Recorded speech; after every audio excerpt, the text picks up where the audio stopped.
The Battle of Aspern-Essling, fought on May 21 to 22, 1809, was a key engagement between Napoleon's French army and the Austrian army under Archduke Charles during the War of the Fifth Coalition.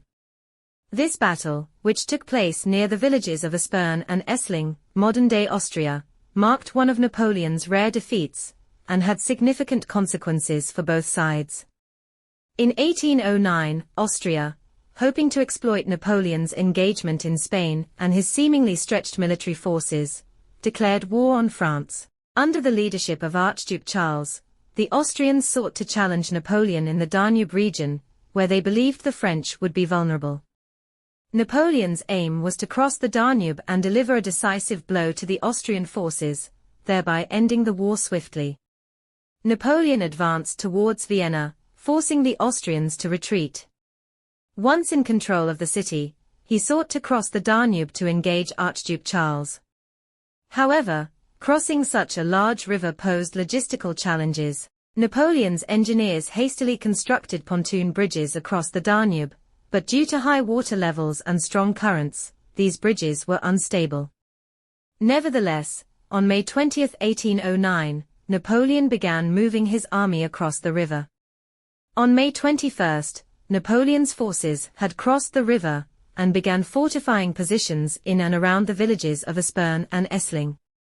However, the Austrians under Archduke Charles swiftly launched a counterattack. The battle unfolded in two phases. First day, May 21, 1809, the Austrians, numbering around 95,000 men, attacked the French, who had only managed to bring about 30,000 soldiers across the Danube. The fighting was concentrated around the two villages of Aspern, on the French left, and Essling, on the right, both of which saw fierce combat. Despite being outnumbered, the French held their ground throughout the day, especially in Aspern, which changed hands multiple times. Napoleon anticipated reinforcements as more troops were crossing the Danube, but the fragile pontoon bridges were damaged by the high water levels and floating debris sent down the river by the Austrians. This severely hampered the French ability to reinforce their positions or retreat if necessary. Second day, May 22, 1809, Napoleon, now with around 70,000 troops, launched several assaults to break the Austrian lines, particularly focusing on Aspern.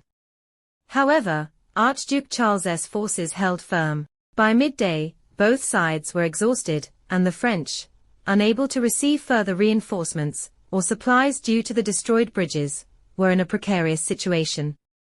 In a decisive moment, Archduke Charles ordered a general assault, which forced the French into a more defensive posture.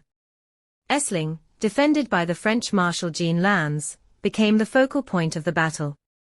Tragically, Lannes was mortally wounded during the fighting, which demoralized the French troops.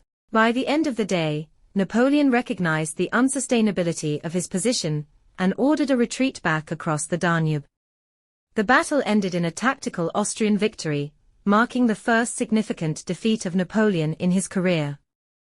The French lost between 20,000 to 23,000 men, including the death of Marshal Lannes, while Austrian casualties numbered around 23,000. Although Archduke Charles failed to deliver a knockout blow to Napoleon's army, the victory at Aspern-Essling was a major morale boost for Austria and the wider European powers resisting French domination. Despite the defeat, Napoleon quickly regrouped his forces, repaired the bridges, and crossed the Danube once again in July 1809. This led to the Battle of Wagram, where Napoleon decisively defeated the Austrian army. The Austrian victory at Aspern-Essling thus proved short-lived, but it demonstrated that Napoleon was not invincible, and that the Austrians, under effective leadership, could pose a significant threat to his dominance in Europe.